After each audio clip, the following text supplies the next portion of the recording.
A lot of families getting their kids ready for the first day of school tomorrow, but this year may look a bit different for students whose lives have been turned upside down because of the pandemic. And it's starting to show, not only through declining test scores, but with their mental health. Between 2021 and 2022, 76% of public schools across the country reported increased concerns around students who showed symptoms of anxiety, depression, trauma. Only about half those schools said they were equipped to address the mental health needs of these students, which is why some teachers have planned what's called a mental health check-in with their students.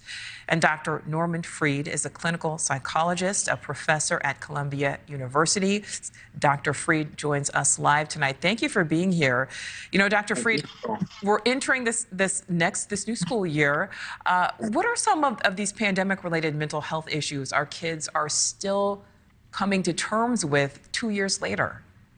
Right, that's a great question, Nicole.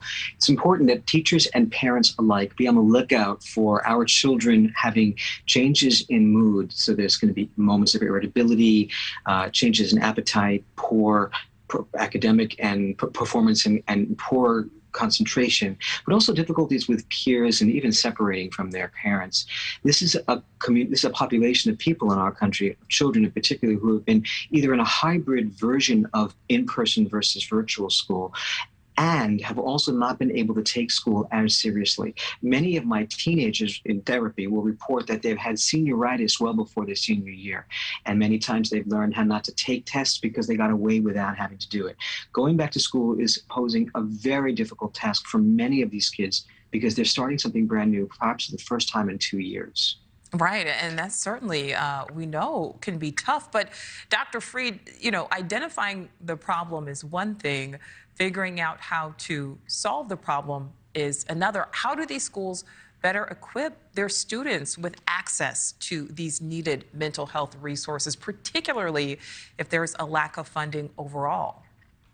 Right. So it's a wonderful question, Nicole. First, I want everyone to know that the United States Department of Health and Human Services has allotted $87 million in grant funding for mental health, but it's not coming into the schools quickly enough. And so what's important is teachers, not just school psychologists and school counselors, but teachers themselves become much more vigilant as to some of the signs and symptoms of depression and anxiety in their students. And this idea of an early morning mental health check-in is brilliant, in my opinion, because they are allowing themselves to recognize if the children are emotionally ready to start the day.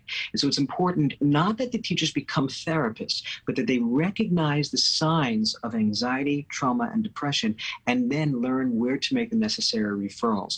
Just because the school may not be prepared to help these children doesn't mean that there's not private practice therapists or clinics or hospital centers that can provide services when the school day is over. Teachers need to know what to look for and then know who to recommend.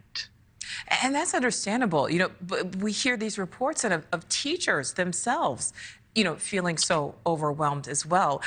You know, and Dr. Freed, how do schools and teachers balance prioritizing mental health resources, which certainly is needed, but then also ensuring academic goals are being met? Because, you know, let's not forget that it's now been officially documented collectively, America's children have fallen behind academically because of the pandemic. That's very true. The American Academy of Adolescent and Child Psychiatry has declared children's mental health in this country a state of emergency. And so we know that we have to really work hard now on children's well-being emotionally as well as physically. And so the first thing I would suggest is that teachers as well as parents who are listening to this interview look for the signs and symptoms of depression. It involves changes in sleep and appetite, sometimes withdrawal from connection with others, or perhaps clinginess and being very attached. And if a child is talking about feeling as if he doesn't want to be alive anymore, take these words very seriously.